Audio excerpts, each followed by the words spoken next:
Praise the lord. ఈరోజు మన లేఖన భాగము యోహాను సువార్త 5వ అధ్యాయము 20వ వచనం.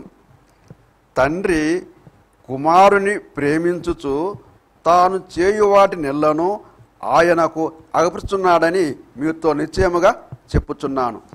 హల్లెలూయా. Praise the Lord. దేవునికి స్తోత్రం. Hallelujah. Praise the Lord. Good morning, have a nice day. మీ అందరికీ ప్రత్యేకమైన వందనాలు, శుభాలు తెలియజేస్తున్నాను. ఈ సమయంలో మీ అమూల్యమైన సమయాన్ని ఆయన హెచ్చవలసి ఉన్నది, హీ మస్ట్ ఇంక్రీజ్ అనేటువంటి కార్యక్రమం కోసం కేటాయించినందుకు మీకు అందరికీ ప్రత్యేకమైన వందనాలు. ఈ కార్యక్రమాన్ని చూస్తున్న క్రైస్తవులైనా క్రైస్తవేతర సోదరులైనా కానీ మీకు అందరికీ ప్రత్యేకమైన వందనాలు. ఇది కేవలం క్రిస్టియన్ ప్రోగ్రామ్ అని మాత్రం కాకుండా, క్రిస్టియన్ రిలీజియస్ ప్రోగ్రామ్ అని కాకుండా, జనరల్ ప్రోగ్రామ్ అన్నట్టుగా భావించి non Christian brothers and sisters కూడా మీరు కాంటాక్ట్ చేయొచ్చు. కాబట్టి ఇది బైబిల్లోంచి మాటల్ని తీసుకొని వివరిస్తున్నాం అంతవరకే, కానీ ఒక ఎసెన్స్ లేకపోతే దేవుడు, సృష్టికర్త అయిన దేవుడు మనకి ఇవ్వాల్సినటువంటి సందేశాన్ని యాజ్ ఏ పాస్టర్గా, ఒక ప్రీచర్గా, క్రిస్టియన్ ప్రీచర్గా నేను ఈ భావాన్ని, ఈ భావజాలాన్ని మీ ముందు సమర్పిస్తున్నాననే సంగతి మర్చిపోవద్దు. ఏదో మత మార్పిడి కోసం చేస్తున్న పని కానే కాదు, కన్వర్షన్ కోసం చేస్తున్న పని కాదు, కానీ కొంతమందిని స్పిరిచువల్ అండర్స్టాండింగ్లోకి నడిపించడానికి, ఆత్మీయమైన అవగాహనలోకి నడిపించడానికి జరిగిస్తున్న ప్రయత్నం అంతవరకే. హైందవ కార్యక్రమాల్లో ప్రవచనాలు అని చెప్పేసి పెద్దలు, బాబాలు, లేకపోతే సన్యాసులు, స్వాములు బోధిస్తూ ఉన్నారు. అలాగా ఏదో మత విధానాన్ని బోధించడం అని కాదు, కానీ మతాతీతమైనటువంటి విధానంలో కొన్ని సత్యాల్ని తెలియజేయాలనేది నా యొక్క ఉద్దేశం. దేవుని స్తోత్రం. హల్లెలూయా. ఏదో ఫిలాసఫీ, సైకాలజీ చెప్పడం కాదు, కానీ మనకు అవసరమైనటువంటి, మన ఇన్నర్ బీయింగ్కి అవసరమైనటువంటి, మన ఆంతర్యానికి అవసరమైనటువంటి కొన్ని ఆత్మీయ సంగతులను బోధించడం అనేది ఈ కార్యక్రమం యొక్క ఉద్దేశం అనే సంగతిని మీరు జ్ఞాపకం చేసుకోవాలి. సరే, దేవుని స్తోత్రం. హల్లెలూయా.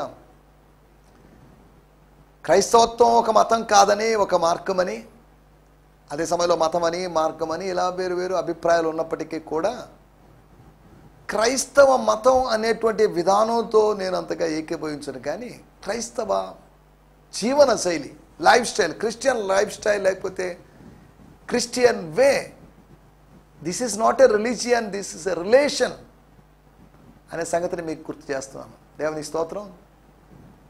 ఈ సమయంలో కార్యక్రమంలో ముందుకు సాగుదాం. దానికి ముందుగా నిన్న వచనం వెంబడి వచ్చిన కామెంటరీ కాదు, వర్డ్స్ బై వర్డ్స్ కామెంటరీ కాదు, అక్కడక్కడ కొన్ని వర్సెస్ తీసుకొని మనం మెడిటేట్ చేస్తూ ఉన్నాం. ఇప్పటి వరకు యోహాను సువార్త 5వ అధ్యాయంలోని సుమారు 17 మెసేజెస్ ఇచ్చాను. 26 నిమిషాల సందేశాలు ఇవి. ముందు బైబిల్ రీడింగ్ ఇవన్నీ 1 నిమిషం ఉంటుంది, తర్వాత కంక్లూజన్, లేకపోతే ఇవన్నీ ఇలా ఉంటాయి. ఇలా అంతా కలిపి 29 మినిట్స్ ప్రోగ్రామ్ ఇది. ఈ ప్రోగ్రాం కోసం కొంతమంది ఆర్థికంగా చేయూతనిస్తున్నారు. వారందరిని బట్టి నేను ప్రభు నామాన్ని మహిమపరుస్తున్నాను. అనేక మంది యొక్క ప్రార్థనలు, ఆర్థిక సహాయాన్ని బట్టి పరిచర్య కొనసాగుతుంది. దేవుని స్తోత్రం. హల్లెలూయా. ఈ సమయంలో మనం కార్యక్రమంలో ముందుకు సాగుదాం. దేవునితో సమానుడు అనే దాని గురించి మనం ఆలోచించాం. Equal with God. ఎవరు దేవునితో సమానులు లేరు, కానీ దేవుడు అంటున్నప్పుడు తండ్రి అయిన దేవునితో సమానుడైనటువంటి యేసు, తండ్రి అయిన దేవునితో సమానుడైనటువంటి కుమారుడైన దేవుడు పరిశుద్ధాత్మ దేవుడు, ఎటర్నిటీ, త్రిత్వం అనేటువంటి సత్యంలో భాగంగా దేవునితో సమానుడు, తను సమానంగా ఉంటా విడిచిపెట్టకూడని భాగ్యం అనుకోలేదు, కానీ విడిచిపెట్టేశాడు 33.5 సంవత్సరాల భాగ్యాన్ని. అనగా ఈ లోకానికి తను నరావతారిగా వచ్చినప్పుడు, ఆత్మస్వరూపి అయిన దేవుడు శరీరము ధరించినప్పుడు దేవునితో సమానంగా ఉండుట అనేటువంటి భాగ్యాన్ని ఆయన విడిచిపెట్టాడు. దేవుని స్తోత్రం. నేను జయించిన ప్రకారము జయించిన వారిని నా తండ్రి సింహాసనం మీద కూర్చుండనిస్తాను అని చెప్పబడిన వాగ్దానాన్ని మనం ఈ సమయంలో జ్ఞాపకం చేసుకోవాలి. ప్రాఫెసీని మనం జ్ఞాపకం చేసుకోవాలి. అంటే తండ్రి కుమారులకు వేరు వేరు సింహాసనాలు ఉన్నప్పటికీ కూడా ఒక్క సింహాసనంలో వాళ్ళు కూర్చున్నట్టుగా ఉన్నారు. ఆత్మలకి సింహాసనం యొక్క అక్షరార్థమైన సింహాసనం యొక్క అవసరత లేదు.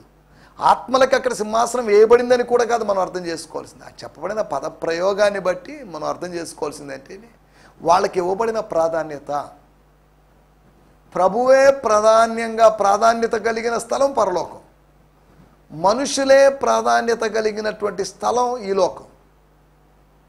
ఇక్కడ నుంచి మనం అక్కడికి వెళ్తాం, అద్దరికి వెళ్తాం, సుదీర్ఘ తీరానికి వెళ్తాం. దేవుని స్తోత్రం, హల్లెలూయా.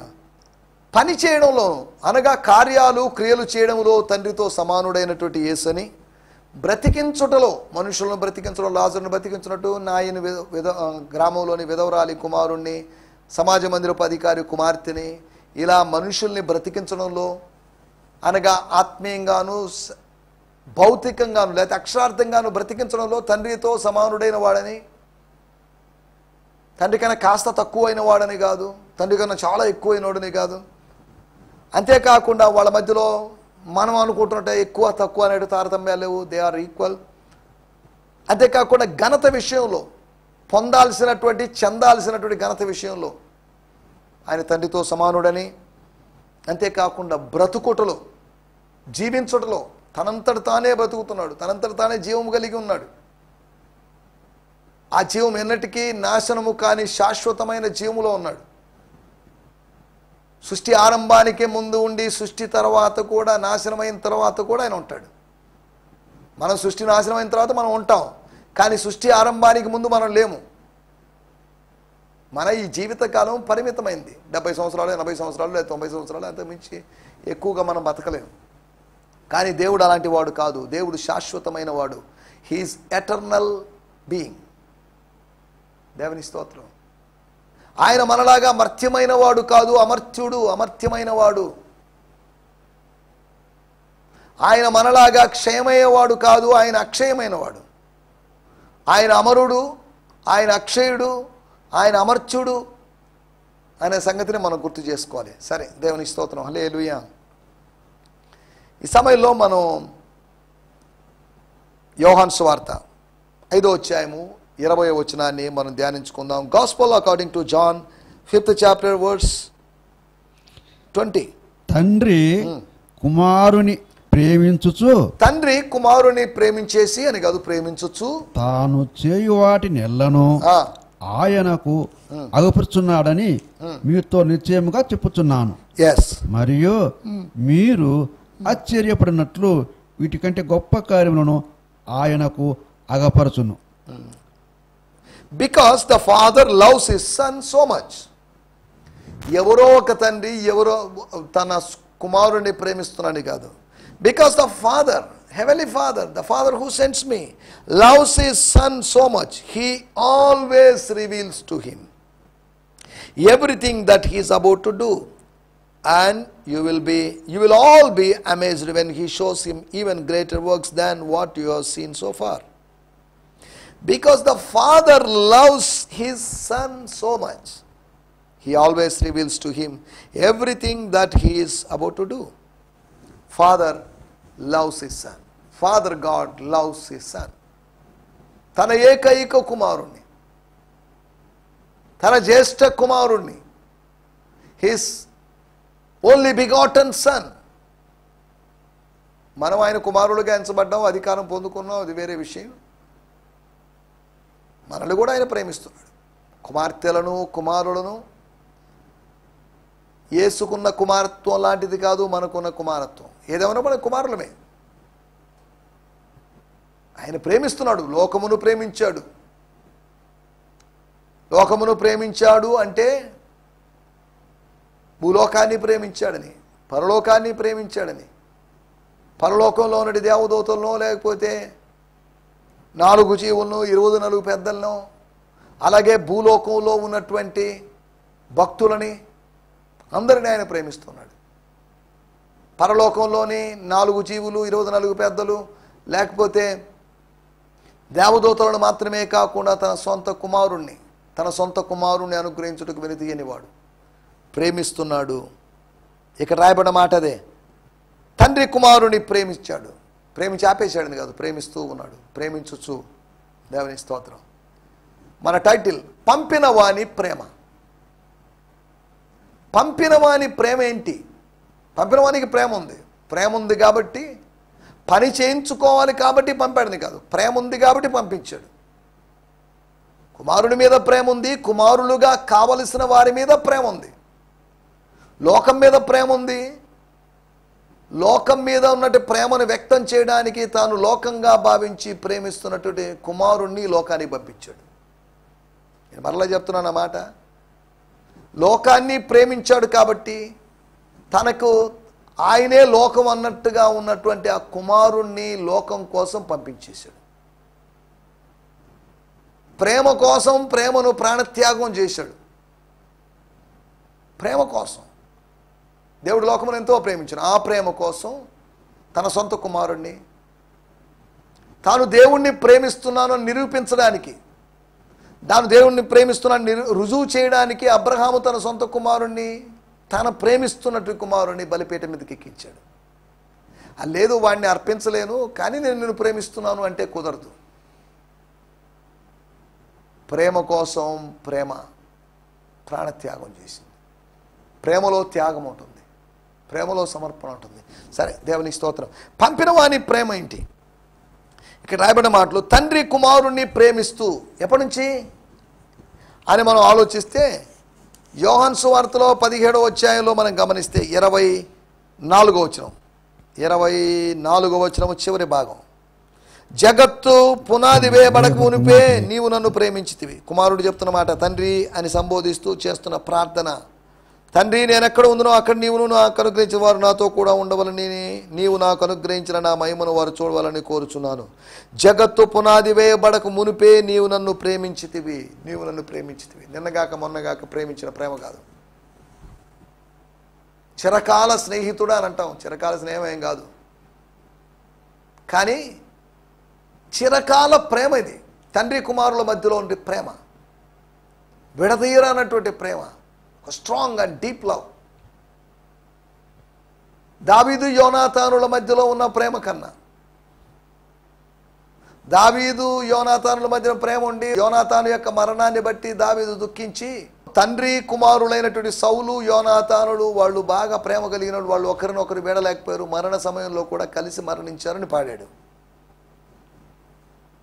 పంపినవాని ప్రేమ, పంపినవానికి ప్రేమ ఉంది అండంలో సందేహం లేదు. పంపినవాడు ప్రేమించగలడు. ప్రేమ స్వరూపి ఆయన, ప్రేమామృతధారలు చిందించిన వ్యక్తి ఆయన, ప్రేమ అనేటువంటి అమృతాన్ని పంచినటువంటి వ్యక్తి ఆయన. సరే, ప్రేమ అనేది అమృతం కాదు కదా అనే మాటలోకి మనం ఇప్పుడు వెళ్ళడం లేదు, అని దాని గురించి మనం అలా ఆలోచించడం లేదు. దేవుని స్తోత్రం, హల్లెలూయా. పంపినవాని ప్రేమ, పంపినవాని ప్రేమను కనీసం 4 విధాలుగా మనం చూడొచ్చు. పంపినవాని ప్రేమ చాలా విధాలుగా ఉంది, కానీ మన సమయాభావం వల్ల 4 విషయాలు మీకు త్వరగా జ్ఞాపకం చేస్తాను. పంపినవాని ప్రేమ దేంట్లో? ప్రేమిస్తే ఏం చేస్తారు? ప్రేమిస్తే ఏం చేస్తారు అంటే పెళ్లి చేసుకుంటారని మామూలుగా కుర్రకారు యొక్క సమాధానం కావచ్చు.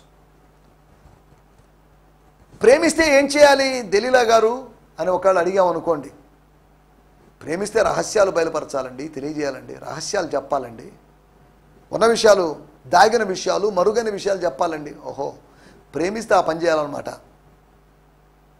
ఒకవేళ పోతీబరుబాని దగ్గరికి వెళ్ళి ప్రేమిస్తే ఏం చేయాలండి?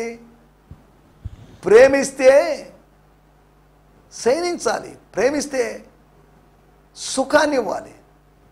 చూడండి, ప్రేమ అంటున్నప్పుడు ప్రేమ పేరుతో రకరకాల భావాలు, రకరకాల అభిప్రాయాలు ప్రజల మధ్యలో ఉన్నాయి. దేవుణ్ణి అడిగాం, దేవా అసలు ప్రేమ అంటే ఏంటి? ప్రేమ అంటే ప్రాణత్యాగం. ప్రేమకు నేనే ఉదాహరణ. నేను నా కుమారుడిని పంపించాను, లోకానికి అర్పించాను. ప్రేమ ప్రేమ అంటే రహస్యాన్ని పంచుకోవడమని దెలీలా చెప్పింది. ప్రేమ అంటే సుఖాన్ని అనుభవించడమని పోతీఫరు భార్య చెప్పింది. ప్రేమ అంటే ప్రాణార్పణ అని చెప్పేసి తండ్రి అని దేవుడు మనకు తెలియజేస్తున్నాడు. సరే, ఏదేమన్నప్పటికీ పంపిన వాని ప్రేమను గురించి మనం ఆలోచిస్తాం. 4 విషయాలు మీకు జ్ఞాపకం చేస్తాను. మొట్టమొదటి మాట 20వ వచనం, అనగా మన మూలవాక్యమే. తండ్రి కుమారుని ప్రేమించుచు, ద్వేషించుచు అని కాదు, ప్రేమించుచు తాను చేయు వాటినెల్లను ఆయనకు అగపరుస్తున్నాడని మీతో నిశ్చయముగా చెప్తున్నాను. మీతో నిశ్చయముగా, ఖచ్చితంగా బల్లగుద్ది కొండబద్దలు చేసినట్టుగా చెప్తున్నాను. చాలండి. స్తోత్రం, స్తోత్రం. తండ్రి కుమారుని ప్రేమించుచు, ప్రతిఫలాన్ని ఆశించకుండా, కుమారుని దగ్గర నుంచి ఏదో కుమారుడు ఇస్తాడు చేస్తాడని కాదు. కుమారుడు ఇచ్చాడు లేదు చేశాడు, అది వేరే విషయం. అయినప్పటికీ కూడా తండ్రి కుమారుని ప్రేమిస్తున్నాడు అంటే ప్రతిఫలాన్ని ఆశించకుండా చేసేటువంటి ప్రేమ పరలోకపు ప్రేమ. మనం బిడ్డలు పెంచుకున్నాం, వాళ్ళు ముసలితనంలో మనల్ని పోషించాలి అనేటువంటి ఉద్దేశంతో మనం వాళ్ళని పెంచుతున్నామేమో. లేదు మాకెట్టో ఒక పెన్షన్ వస్తుంది కదండి, మా కుమారులు మమ్మల్ని పోషించాల్సిన అవసరం లేదు కదా అనే విధంగా ఉన్న తల్లిదండ్రులు కూడా ఉన్నారు. పోషించడం అంటే డబ్బు ఇవ్వడం అనేది మాత్రం కాకుండా వాళ్ళ మీద చూపేటువంటి ప్రేమ, వృద్ధాప్యంలో వారికి కావలసినటువంటి ఆప్యాయత, అనురాగం మనం పంచగలిగే విధంగా ఉండాలి. స్తోత్రం. ఇక్కడ రాయబడుతున్న మాటలు, ప్రేమించి ఏం చేశాడు? తండ్రి ప్రేమ మాటలు కాదు, కుమారుని ప్రేమ మాటలు కాదు. తండ్రి ప్రేమ ప్రణాళికను వేస్తే కుమారుని ప్రేమ ప్రాణార్పణ చేసింది. తండ్రి కుమారుని ప్రేమిస్తూ తాను చేయు వాటినెల్లను ఆయనకు అగుపరుచుచున్నాడని. ప్రేమిస్తున్నాడు కాబట్టి చూపిస్తున్నాడు, ప్రేమిస్తున్నాడు కాబట్టి బయలుపరుస్తున్నాడు, ప్రేమిస్తున్నాడు కాబట్టి తెలియజేస్తున్నాడు. దేవుని స్తోత్రం, హల్లెలూయా. మొట్టమొదటి విషయం, అగుపరచడంలో తండ్రి తన ప్రేమను వ్యక్తం చేశాడు. కనపరచడంలో, ఘనపరచడం కాదు, కనపరచడం, చూపించడం. కనపరచడం వేరు, ఘనపరచడం వేరు.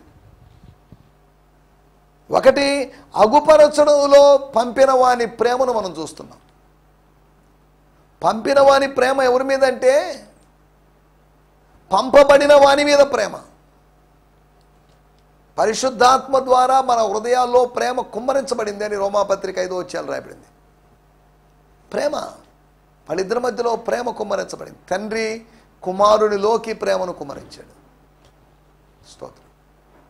కుమారుని అంతగా కుమ్మరించాడంటే ప్రేమను అట్ట కుమ్మరిస్తాండి? ప్రేమ ఏదైనా ద్రవ పదార్థమా? కుమ్మరించాడంటే పోశాడు, ఉంచాడని అర్థమైనంతవరకే, కానీ అక్షరార్థంగా కుమ్మరించడం అని కాదు. సరే, మనం దేవుని స్తోత్రం. అగుపరచడంలో పంపినవాడు ప్రేమను చూపించాడు. అనగా భూలోకములో ఉన్నప్పటికీ కూడా, ఎడబాటు జరిగినప్పటికీ కూడా, దూరం అయిపోయినప్పటికీ కూడా, ఆయన పరలోకంలో ఈయన భూలోకంలో ఉన్నప్పటికీ కూడా వాళ్ళ మధ్యలో ప్రేమ ఉంది. వాళ్ళు అక్షరార్థంగా దూరం అయిపోయారేమో కానీ వాళ్ళ మధ్యలో ప్రేమ మాత్రం తరగలేదు. వాళ్ళ మధ్యలో ప్రేమ ఒక వంతెనగా, వారధిగా ఉందనే సంగతిని మనం గుర్తుపెట్టుకోవాలి. రెండో విషయాన్ని నేను మీకు జ్ఞాపకం చేస్తాను. ఇదే అధ్యాయంలో, అనగా యోహాను సువార్త 5వ అధ్యాయము 23వ వచనం. స్తోత్రం, స్తోత్రం. తండ్రిని గణపరచునట్లుగా అందరూ కాదు, అందరూ అంటున్నప్పుడు యేసు వారికి ఇట్లు ప్రత్యుత్తరం ఇచ్చాడు. 19వ వచనం, అనగా యూదులకు ప్రత్యుత్తరం ఇచ్చాడు.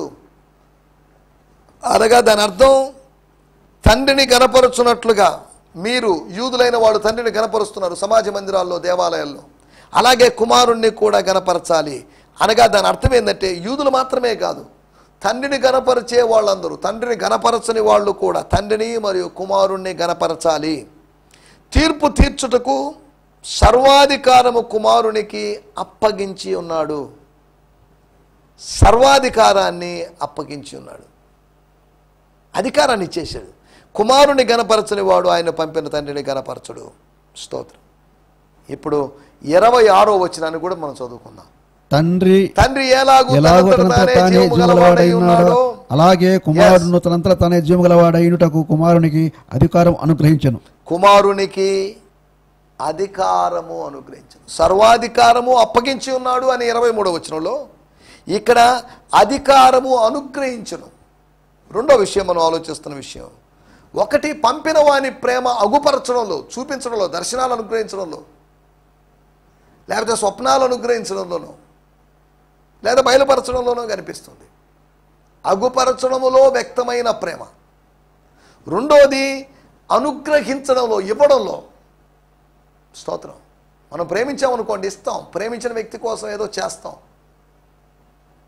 వాళ్ళ బిల్స్ పే చేస్తాం, వాళ్ళకి కావాల్సిన ఎడ్యుకేషన్, వాళ్ళ డ్రెస్సో లేకపోతే ఇంకేదనో, వాళ్ళకి కావాల్సిన భోజనం, వాళ్ళకి కావాల్సినవన్నీ మనం చేస్తాం మన దగ్గర ఉన్నదాన్ని బట్టి. మన దగ్గర పరిమితులు కొద్దిగా ఉన్నాయి కాబట్టి ఎక్కువ చేయలేని పరిస్థితి. కానీ తండ్రి అనే దేవుడు తనను ప్రేమించిన వారి కోసం ధారాళంగా దయచేసే దేవుడు, ధారాళంగా అనుగ్రహించే దేవుడు. ఒకటి అగుపరచడంలో ఆయన ప్రేమను మనం చూస్తున్నాం, పంపిన వాని ప్రేమను చూస్తున్నాం. రెండోది అనుగ్రహించడంలో ఆయన ప్రేమను మనం చూస్తున్నాం. మూడో విషయాన్ని మనం అధికారాన్ని అనుగ్రహించాడు. He gave authority or power to the Son. స్తోత్రం, స్తోత్రం. తర్వాత మూడో విషయాన్ని నేను మీకు జ్ఞాపకం చేస్తాను. యోహాను సువార్త 3:35. తండ్రి కుమారుని ప్రేమించున్నాడు గనుక, తండ్రి కుమారుని ప్రేమించుచున్నాడు గనుక ఆయన చేతికి సమస్తమును అప్పగించి ఉన్నాడు. ఆయన చేతికి సమస్తమును అప్పగించి ఉన్నాడు. దేవుని స్తోత్రం, హల్లెలూయా.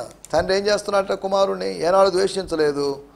తండ్రి కుమారుణ్ణి ప్రేమిస్తున్నాడు. నేను చదువుతున్నాను 35 the father loves his son so much that he has given all things into his hands. All things into his hands. అన్ని విషయాల్ని ఆయన చేతికి ఇచ్చాడు. స్తోత్రం. ఇక్కడ ఫుట్ నోట్స్లో the text is simply he has given all into his hands. The all can be all things or all authority, but can also mean all people. అనగా ఆయన అన్నీయూ అప్పగించాడు అంటున్నప్పుడు, సమస్తమును అప్పగించాడు అన్నప్పుడు అధికారం అప్పగించి ఉండొచ్చు. అంతేకాకుండా సమస్త జనులను అప్పగించాడు. తండ్రి జనులు, కుమారుని ఆధీనం చేశాడు ఆయన. తండ్రి జనులైనా, పరిశుద్ధాత్మ జనులైనా, యేసు జనులైనా అంత సేమే. జనులను కుమారునికి అప్పగిస్తున్నాడు. నన్ను అడుగుము, జనములను నీకు స్వాస్థ్యంగా ఇస్తాను. మనం అడగాల్సింది కాదు, మనం చేయాల్సింది. అది మెస్సియా కీర్తన కనుక కుమారుడు అడిగితే తండ్రి ఇస్తాడు. ఏమడిగాడు కుమారుడు? అడగాల్సిందని జనములను, నేషన్స్ని, ప్రజలను, అనగా దేశాల్ని.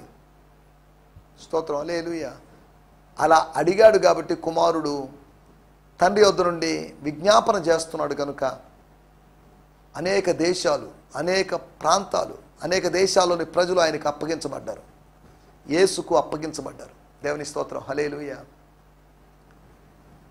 మనం ఆలోచిస్తున్న విషయము ఒకటి, అగుపరచడంలో ఆయన ప్రేమ వ్యక్తమైంది. His love was revealed in showing the things or revealing the things. His love was revealed in granting authority, and his love was revealed, ఆయన ప్రేమ బయలుపరచబడింది. దేంట్లో అంటే కమిటింగ్ ఎవ్రీథింగ్, సమస్తాన్ని అప్పగించడంలో. దేవుని స్తోత్రం, హల్లెలూయా. కొన్ని తన దగ్గర ఉంచుకున్నాడు కాదు, సమస్తమును అప్పగించేశాడు, బాధ్యత అప్పగించేశాడు. ఇంకా చెప్పాలంటే తాళాలు ఇచ్చేశాడు. బైక్ తాళం, కార్ తాళం, బీరువా తాళాలు, ఇంటి తాళాలు. స్తోత్రం. పవర్ ఆఫ్ అటార్నీ, అధికారం ఇచ్చేశాడు. స్తోత్రం, హల్లెలూయా. ఆథరైజ్ చేశాడు కుమారుణ్ణి. నాలుగో విషయాన్ని కూడా నేను చెప్పి ముగించేస్తాను. యోహాను సువార్త 17:23. యోహాను సువార్త 17:23. స్తోత్రం. వారి యందు నేనును నాయందు నీవును ఉనుట వలన వారు సంపూర్ణులుగా చేయబడి ఏకముగా ఉన్నందున నీవు నన్ను పంపితివనియు నీవు నన్ను ప్రేమించినట్టే వారిని కూడా ప్రేమించితివనియు నీవు నన్ను ప్రేమించినట్లే వారిని కూడా ప్రేమించుతువనియు లోకము తెలుసుకున్నట్లు నాకు అనుగ్రహించిన మహిమను వారికి ఇచ్చితిని. దేవుని స్తోత్రం, హల్లెలూయా. వారి యందు నేనును, మొదటి భాగంలో 23 వారి యందు నేనును నా యందు నీవు ఉండుట వలన ప్రేమించిన వారిలో ఉన్నాడు. ప్రేమించిన వారిలో వారికి సామీప్యమే కాదు, వారి యొక్క స్వరూపంలో కూడా మార్చబడుతున్నారు. ఇక్కడ రాయబడిన మాటలు వారి యందు నేనును అనగా శిష్యుల యందు నేనును అనగా విశ్వాసముంచు వారందరూ వాక్యమునందు విశ్వాసముంచు వారందరూ, వాక్యం వల్ల నా యందు విశ్వాసముంచువారు, వాక్యం వల్ల యేసునందు విశ్వాసముంచువారు ఏకమై ఉండాలని పైన ప్రార్థన చేశాడు 20-21 వచనాల్లో. ఇప్పుడు వారి యందు నేనును నా యందు నీవు ఉండటం వల్ల వారు సంపూర్ణులుగా చేయబడి, మనం సంపూర్ణులుగా చేయబడాలి. అది దేవుని ప్రణాళిక. We should be perfect, we should be in ఫుల్గా ఉండాలి, ఫుల్ అయి ఉండాలి. అది దేవుని యొక్క ఉద్దేశం. స్తోత్రం. అనగా 4వ విషయం, ప్రేమించాడు కాబట్టి ఇష్టమైన వ్యక్తితో ఉన్నాడు. అంతర్నివాసం, indwelling spirit or indwelling of the father, తండ్రి వచ్చి నివసించడం. మనం ఇంకా కొద్దిగా ముందు ఆలోచిస్తే, ముందు వెళ్తేనా 23వ వచనము, యోహాను సువార్త 14వ అధ్యాయము 23వ వచనం. ఒకడు నన్ను ప్రేమించిన యెడల వాడు నా మాట గైకొను, అప్పుడు నా తండ్రి వానిని ప్రేమించును, మేము వాని యొద్దకు వచ్చి వాని యొద్ద నివాసము చేతుము. నా తండ్రి వానిని ప్రేమిస్తున్నాడు. ప్రేమించే తండ్రి ఏం చేస్తున్నాడంటే, మేము వాని యొద్దకు వచ్చి వాని యొద్ద నివాసము చేతుము. స్తోత్రం. వాని యొద్ద, యేసులో, నా యందు అనగా అంతర్నివాసపు అనుభవం ఎప్పుడు జరుగుతుందంటే ప్రేమ ఉన్న చోటే. ప్రేమ ఉన్న చోట వెలుపల నివాసం కాదు, బాహ్య నివాసం కాదు, అంతర్నివాసం, ఇన్డ్వెల్లింగ్ జరుగుతుంది. సరే, దేవుని స్తోత్రం. నా మాటలు ముగిస్తున్నాను. 4 విషయాలు మనం, పంపిన వాని ప్రేమ అగుపరచడంలో కనిపించింది, పంపిన వాని ప్రేమ అనుగ్రహించడంలో కనిపించింది, పంపిన వాని ప్రేమ అప్పగించడంలో కనిపించింది, పంపిన వాని ప్రేమ, స్తోత్రం, అంతర్నివాసంలో కనిపించింది. స్తోత్రం. హల్లెలూయా. అంతర్యములో నివసించడం ద్వారా కనిపించింది. దయచేసి కళ్ళు మూసుకోండి, తలలో ఉంచండి, చిన్న ప్రార్థన చేసుకుందాం. పరిశుద్ధమైన మా దేవా, మీకు వందనాలు. మీ ప్రేమను మేము అర్థం చేసుకుంటున్నాం. దానికి ఎలలు లేవు, మితులు లేవు. దాని పొడవు, వెడల్పు, లోతు, ఎత్తు మేము తెలుసుకోవడానికి మీరు మీ వాక్యం ద్వారా మాకు సాయం చేస్తున్నందుకు మీకు వందనం చేస్తున్నాం. పంపిన వాని ప్రేమ అగుపరచడంలోనూ, పంపిన వాని ప్రేమ ప్రభా మీ వాక్యంలో మేము విన్నట్లుగా అనుగ్రహించడంలోనూ, అప్పగించడంలోనూ, అంతేకాకుండా పంపిన వాని ప్రేమ అంతర్నివాసం చేయడంలోనూ కనిపించిందని మీరు మమ్మల్ని ప్రేమించి మా యొద్ద నివాసం చేస్తారని, మాలో నివాసం చేస్తారని మీ ప్రేమను బట్టి మీకు వందనం చెల్లిస్తూ యేసు క్రీస్తు నామములోనే ప్రార్థించడుగుతున్నాం పరమ తండ్రి. ఆమేన్, ఆమేన్, ఆమేన్. దేవుని స్తోత్రం. మీ అందరికీ వందనాలు. ప్రభు మమ్మల్ని దీవించునుగాక. ప్రభు చిత్తమైతే రేపు ఉదయకాలపు ఎపిసోడ్లో కలుసుకుందాం. హల్లెలూయా. స్తోత్రం. ఈ సందేశము మీకు ఆశీర్వాదకరంగా ఉందని నమ్ముచున్నాము. ప్రార్థన అవసరతల కొరకు మమ్మల్ని సంప్రదించవలసిన మా చిరునామా గిద్యోన్ మిషన్ చర్చ్, 6వ వీధి, శాంతినగర్, నెల్లూరు 4, ఆంధ్రప్రదేశ్. పిన్ 524004. మా ఫోన్ నంబర్లు 7036443613 మరి ఒక నంబర్ 9392293010. మా ఈమెయిల్ ఐడి gfihmi2015@gmail.com. దేవుడు మిమ్మును ఆశీర్వదించునుగాక. ఆమేన్.